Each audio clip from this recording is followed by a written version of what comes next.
Welcome in, you oddballs. This is the Oddity Shop Podcast, where we tell you creepy, strange, weird, paranormal, freaky stories from around the globe. Welcome to the shop. I'm one of your curators, Zach, sitting here with the other lovely curator, Kara. Kara?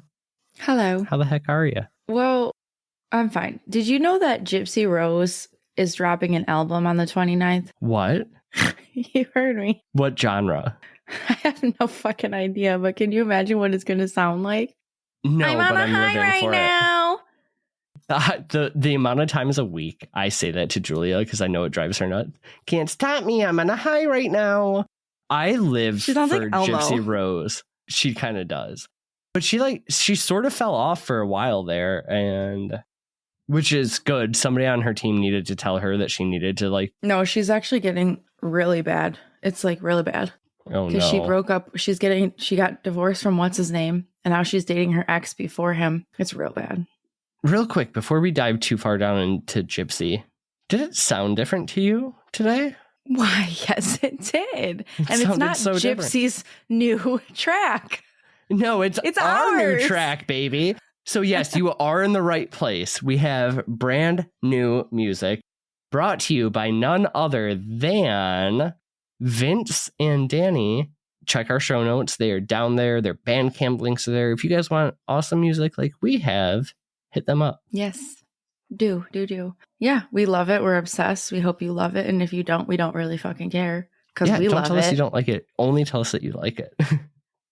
And that's how we get around the haters. I'm on a high right now.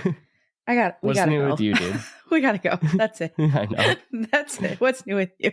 I went to a new barbershop today. That's what's new with me. They cut off my sideburns. They told me that's the in style. It looks good. I don't know how I feel about it yet, but we're gonna let it. The only word that's coming to mind is fester, but that's not right. Ew. But we're gonna let it sit for a minute. I like it. I think it looks really cute. It makes you look like younger. Oh, I'll take that. Not that you look old, but no, but a 31-year-old gay man, I will take looking older or younger. Not older. Don't tell me I look older. Do you want me to tell you you're older? I'm so confused. Please don't. All right. Are you ready? I'm ready. What do you got for me today? What is in the shop today? I have a 2-part question. I don't know why I stalled for so long. I'm not sure what happened. My brain just stopped.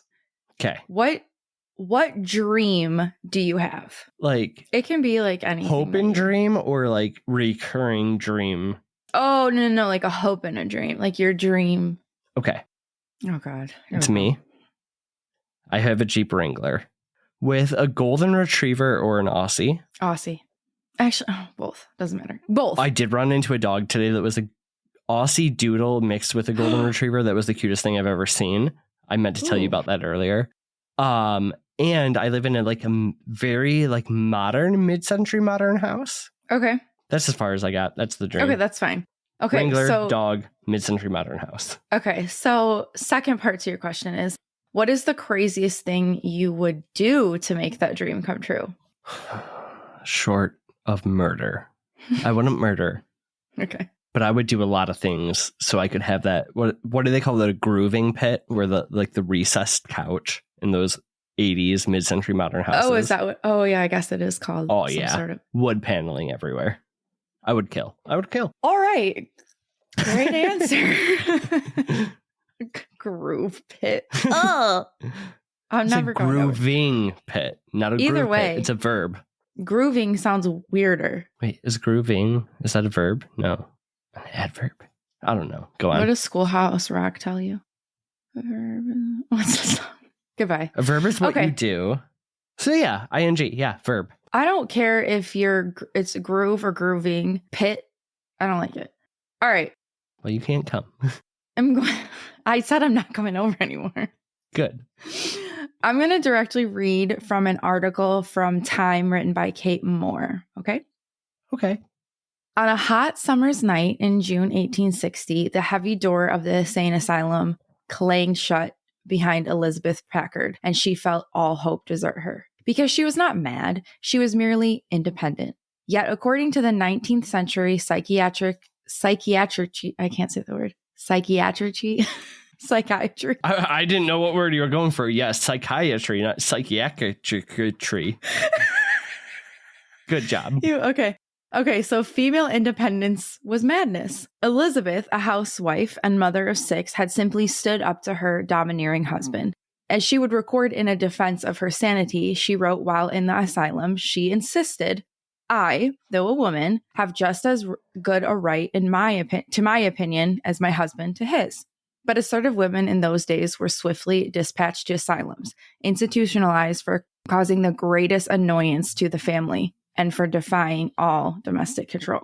No wonder Elizabeth had found herself on the wrong side of a locked ward door in the Jacksonville Insane Asylum in Illinois. So we've talked, I feel like, a decent amount on here about women being thrown into asylums, like way too often for little to no good reason For at literally all. nothing. Like, Yeah. oh, and a lot, you didn't listen to your husband? Yeah. Asylum for you. The instances by the request of the husband was good enough reason. Like that's all it had to be, is they requested. And then women got institutionalized. So we're not really talking anymore about Elizabeth today. I had just found this article and I kind of wanted to include a little bit of history. So Kate Moore's article on her is like, it's a really good article, but she also wrote a whole book about her, and it's called The Woman They Could Not Silence, One Woman, Her Incredible Fight for Freedom, and the Man Who Tried to Make Her Disappear. Ooh. So if anyone wants to read a little bit more about her, I would highly recommend. I mean, I didn't read it, but I read that article and it was really great. So anyway. You and I both know that just made it to Julia's reading list. Yeah, and then she can tell me. Okay, so... Because you're definitely not going to read. No. Okay, so by 1920, women were at least allowed to vote and things started moving in the right direction. However, still not completely there. And like, we're in 2024 and we're still not fucking there. So anyway, I have another question for you. Okay, I'm ready. How much is it to go see a movie? Just tickets. Oh God, I haven't gone to the cinema. I honestly haven't gone in a while. I'm going to say probably $14, $14.95. Probably something crazy like that. Well, on March 10th, 1929, it was 10 cents. Jealous. And a dime is what 9-year-old Walter Collins was given by his mother for the cinema. And I'm sure we kind of know where this is going. Walter never returned home. Oh, no, I had no idea where that was going. But oh, see, that's where my brain always goes. And like every true crime case we hear about, it's the worst nightmare for his mother, Christine Collins. And like most cases, Walter was thought to be a runaway. Adamant that her son wouldn't run away, she feared that he was kidnapped. So the police did actually start to search, which I will never understand this. Like, I just have to say, who fucking cares if they're a runaway or not? They still need to be found. Like, this is a 9-year-old boy. At least like a wellness check done. Like, I understand like not wanting to use like police resources if you don't have to. But if a child ran away or kidnapped, you don't know. So you have to look. Like, at least just check in and make sure they're fine and that they don't want to go home. Right. Sure. Not just, find them. Oh, they ran away. All right, cool. We're done. Right. Find them, verify that they actually ran away, and then, whatever. Because if somebody had a home, you would do a wellness check. So. Right. It irritates me. So searches and the neighborhood of Lincoln Heights in Los Angeles underwent interrogations for any answers on the whereabouts of young little Walter. Like a lot of cases, people want to help and they claim to see important things, but we know that sometimes can be either made up or people just wanting to feel like they're being helpful. With that being said, there were a lot of claims of seeing Walter before his disappearance. Oh. A neighbor, Miss A. Baker, claimed that she saw Walter in an automobile begging to be released in the company of 2 foreign-looking people. Miss Baker, are you fucking stupid? What does that even mean? That means that she saw him in a car begging to be released with 2 foreign people she's never seen and never said anything until he was reported missing. What is wrong with you? Like, let's just report that when we see it then. Thank you. So a petrol station attendant claimed to have seen him in a backseat of a car wrapped in newspaper from the neck down. And some articles even claim that the petrol attendant said that he saw the dead body of the boy in the back seat of the car, and he later identified it as Walter by looking at pictures. Again, are you fucking stupid? I'm like getting angry. Yes. So additional neighbors came forward and stated 2 days prior to the disappearance, an Italian-looking man, along with a woman, were asking for Walter's address. These people are all stupid. Fucking say something. If this is all true. What is it? See something, say something. Come on now. Very basic stuff here. It's like, now again, this could just be things that people thought that they saw and then they're coming forward after because they're trying to be like helpful, or like they're making this stuff up. Because to me, it's like, you're all fucking idiots if you didn't say anything before a child was missing. And this is things that you actually saw. What is wrong with you? It's just insane to just witness this and continue on your fucking day. If you see somebody wrapped in newspaper or what you think is a dead body, just call the cops, just in case. I'm getting off my soapbox now. I'm going to calm down. I don't even understand that. He was wrapped in newspaper up to his neck and you just were like, that's kind of strange. Well, that's weird. So all of these leads that they had come in led to nothing. Around the time of the disappearance, the city's police force was facing criticism due to recent corruption scandals. So the unsolved case of a missing boy only made this worse for the police force. I am just going to preface here that this topic that we're talking about is not necessarily about the disappearance of Walter. It's just the weird shit. I'll get into it, but I just don't want people to think that I'm just like kind of brushing that over. Okay, so 5 months went by with Christine fearing the worst. This is where it gets a little wild. So for 5 months, her 9-year-old is missing. You're getting these strange stories. You're not really knowing what's happening. And then it's said that a miracle happened because Walter was found. Okay. I mean, he was found day one, obviously, from all these people, but... Well, okay. Right. But so 5 months later, Christine got information that Walter was alive in... Oh, I forgot to look up this pronunciation. It's DEKALB, DeKalb, Illinois? DeKalb. I think. Illinois. Yeah, I wasn't sure if the L was silent or not. So DeKalb, Illinois. He was immediately put on a train back to LA. So he's just found in Illinois. That's a long way. Yeah. Okay. So you can imagine being completely heartbroken for 5 months, not knowing what was to come. And then all of a sudden, he's just found. So I'm sure excitement and nerves of what this poor child had endured for the last 5 months just filled Christine as she awaited the arrival of Walter. And I wonder how many days that took to get him back from... He's on a train. Oh, yeah, because I'm sure it wasn't super quick. Mm-mm. So as Walter descends from the train, she's shocked. This isn't her Walter. Oh, is this like the orphan situation? Not really, but kind of. And this is what just made me so interested in this, because I could have broke it up in so many different ways, but this is what really got me. Okay, so Captain J.J. Jones of the LAPD couldn't believe that she was insisting that the boy that came forward as her missing child wasn't hers. So I know you'll agree that trauma and hard times can change a person, and that can be physically as well. J.J. Jones explained the doubt away by the change being simply because of the duration of the months and the traumatic experience that this child had encountered. I don't think anyone has the right to tell a mother anything about their child, especially if it's not in fact their child. So he's claiming... If somebody's saying it's not their child, it's not just because they haven't seen their a 9-year-old in a couple months. I'll let you go on. I'm sorry. I don't know why this one's angering me. This is why this is so angry to me, because this woman is trying to find her kid. All of these leads are coming up, nothing. They're like, oh my God, we found your child. He's in Illinois. And then all of a sudden you're like, that's not my kid. And they're like, yeah, no, it is. Sorry, I need water. I'm so tired. It's okay. For everyone else, we're starting late because I accidentally took a nap for way too long today. So I'm trying to just like chug water.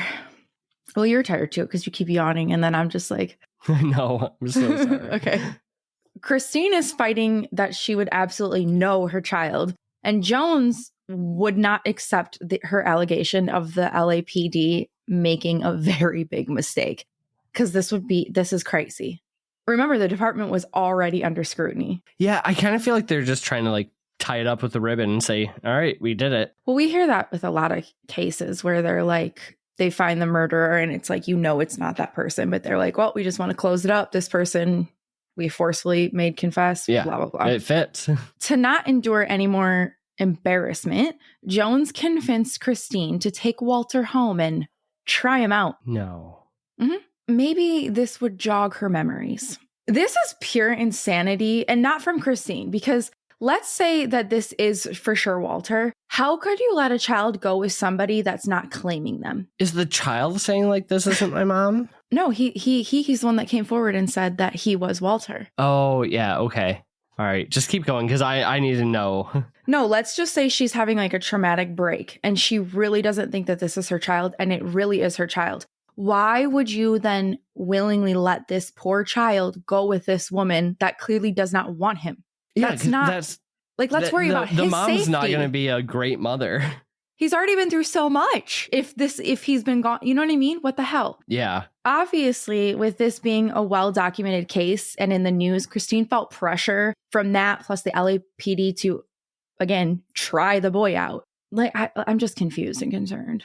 As you should be. I don't know how much they actually questioned the boy about if he was Walter or not, but this whole operation seems poorly ran. They did try to question him about his kidnapper, and Walter would say little to nothing.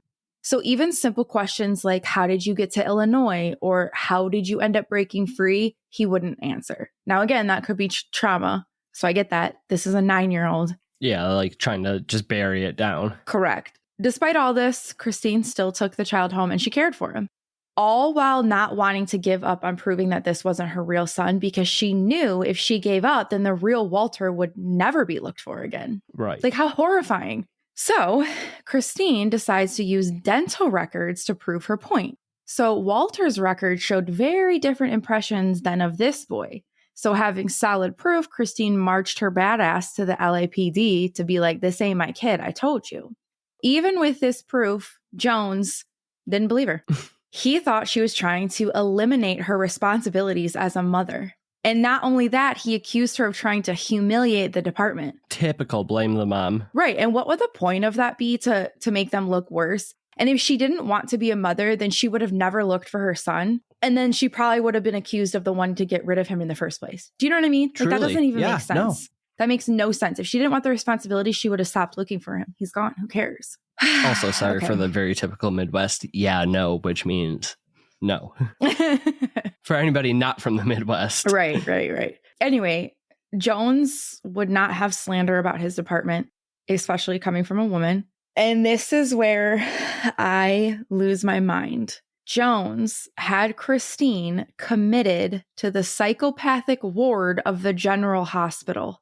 She was to be placed under observation under Code 12 interment, which was intended to jail anyone who was proven to be difficult. You are extremely difficult, so can I commit you? Like, what the fuck? I was going to say the same about you. I mean, those would be enough, though, to like back then commit people. That's asinine. Isn't that absolutely fucking insane? The article that I read you in the beginning, that was crazy. Now we're in 1929, though. Like, we're supposed to be like getting better. And we are now just admitting women for being difficult because she knows this isn't her fucking child. And is just trying to find her real kid. I almost said, which is insane, but it's not insane. It's actually totally normal. And then we're just discounting a person's entire humanity. So Christine went through inhumane circumstances during her stay. She was put on a plethora of drugs to make her admit that her child was found. And we can only imagine all the other harsh conditions she had to endure. And I'm not sure why. I'm glad, but I'm not sure why they did this, because they already seemed to accuse her of being insane. But a handwriting analysis was done. And 10 days after she was she was institutionalized, Christine was released. And then the imposter confessed, because the handwriting analysis determined that this was not Walter. How is the handwriting somehow better than the teeth? dental records? I don't know. Because even now, they don't really go off of handwriting. It's like iffy. Anyway. Right. So, because you can change your handwriting. Right. So first, he confessed to being Billy Fields. I don't know why or whatever. But then he eventually was discovered to be Arthur Hutchins Jr. So, like, okay, why? Why is this 12-year-old child pretending to be somebody else? Arthur admitted what? A 12-year-old kid was He was pretending 12. to be a 9-year-old. At least Yeah. I was thinking it was going to be one of those like the orphan, the full-blown adult acting as a kid. God, that freaks me out so bad. So But Arthur, still. I know, admitted that when he saw a picture of Walter, he saw their resemblance, and he took this as an opportunity because Arthur's dream was to be in the movies. So this would be a one-way ticket to LA, and he'd get to meet his favorite stars. Now that's insane. Oh, Arthur. Also, I want to know. It's also 12-year-old logic to a T. No, I know. But do you know what's crazy is I didn't see anything about like him being reported missing. Were his parents looking for him in Illinois? Like, I didn't see anything about that. Right. Isn't that wild? And like the fact that they just went to Illinois, picked this kid up. It makes no sense. No, none of this makes sense to me. So now the investigation had to start completely over almost a year later. What did the police say about it? Like, did they admit? Nothing. They don't know. Of course. So, and like not right. And not to mention they locked her up for being crazy for not believing this was her son. Like when I heard about this, I was just so shocked from so many aspects. I'm just feeling rage. Like I just feel so awful. Like I can't imagine somebody telling. First off, parents already go through so much shit about like being told how to parent and what to do with your kids, blah, blah, blah. And that's like a whole other, I would say episode, but no, it's not. Not for us, at least. That's a whole other thing. But like to be like, this is your fucking child. That would literally be like somebody being like, oh, this is your best friend, Zach. And it being some random guy. I'm like, no, it's not. Are you fucking stupid? Get away from me. And then I get locked up. Oh my God, I can't. I mean, you should be locked up for a lot of reasons. Not knowing who I am is not one of those reasons. And then there's just this other 12-year-old child that's just like out there pretending to be other people because he has a fucking dream to be in the movies. No. And he thinks he's going to meet famous movie stars. So I'm going to pretend to be, but you're right, it is a 12-year-old logic. I'm going to pretend to be this person, live with this random lady who could be actually crazy. Yeah, but kids don't think about that. Well, neither did all these adults. True. Okay. So again, like I kind of said in the beginning, I don't want to brush over the actual disappearance of Walter because that should have been the main story, not this weird shit. It is very disturbing and a sad one. So I will go through it quickly because I feel like that is deserved. I just thought that this was so wild for all of the other aspects. All right, here we go. The Wineville chicken coop murders. You heard? It's so not what I was expecting to come out of your mouth, but okay. So from 1926 to 1929, but possibly longer, like before that. Gordon Stewart Northcott began abducting, sexually assaulting, and eventually killing at least 5 boys. Oh. He did this with the help of his mother, Sarah, who he had an incestuous thank you relationship with. And the reason, because he loved them. So he was caught shortly after all of this craziness of Arthur. What was his fucking name? Arthur pretending to be Walter. And he was caught when his cousin Jessie Clark contacted authorities and had told them that Gordon had kidnapped her teenage brother and was abusing him. And Gordon and his mother lived on this farm. And I guess her brother had gone to like work for them, but the family became really suspicious when like they couldn't get in contact with him and abuse kind of got brought up. So she showed up looking for him. And when she got there, he was just like physically being abused a lot. And I'm not quite sure why she didn't bring him back because she lived in Canada, but I guess he wouldn't allow her to. So when she got back, that's when she called authorities and made these claims. So on the ranch, investigators found the scattered bone fragments of young males and axes with blood and human hair encrusted on them on the blades. Oh. Like they didn't even care to clean shit up. No. I mean, I'm glad they didn't. And then Gordon admitted to killing them after he got bored with them and then used quicklime to discard the remains, which, like but breaks he loved down. Them. Yeah. But he loved them until he got bored with them. Bless you. Thanks. So like I kind of said, I didn't feel right telling the wild story of Christine and her accused insanity without telling you the truth of the disappearance of poor Walter. And like, I just have to go back to this botched entire case from like the neighbors with these weird claims, which again, that could just be people wanting to help. The fact that a child was given to a woman claiming it's not hers is just beyond me. It's just, and then you can't help I get but to a point of like, sometimes when you're at work, you just want to get something done. But if you choose to be a police officer, you have to do things correctly. Because exactly like what you were saying, this is human lives. Like now you're gaslighting a woman to believe that a child that isn't hers is hers. Yeah. And like the true crime part of this story really wasn't my intent, because it's just, I don't know. It's just so, I don't know. It's just so fucking weird to me about this kid that just pretended to be another child that was missing. Like that's really fucked up in itself. I know he's only 12 and the mentality is not there in the aspect of like somebody's actually missing, but a botched investigation. They didn't really want help in the first place. They kind of help. Weird fucking stories come through. And it's like, maybe they were partially real. I don't know. But then nothing seemed to really come from them. So like, what type of investigating did you do? And then just like, you get one claim of a little boy that's like all the way in Illinois. Yep, that's me. Doesn't really look that much like him. And then they're just like, let me go pick him up. And that's like, how did that go? Did this kid call the cops and be like, I'm Walter? Yeah. So I guess there was a flyer that he saw that had Walter's face on it, like a missing sign. And one article said that he saw it and was like, wow, that really looks like you. And then another article was like a friend or family member or something like that was like, wow, this missing kid looks a lot like you. Okay. So whatever way he got the idea. And then he went to the police station and was like, I'm Walter. But they didn't really ask any questions to prove that he was Walter. He didn't want to give any information about the kidnapping, how he escaped. Okay. They're just like, case closed. Yeah. And they're just like, case closed. And so she's like, no, like my son is still out there.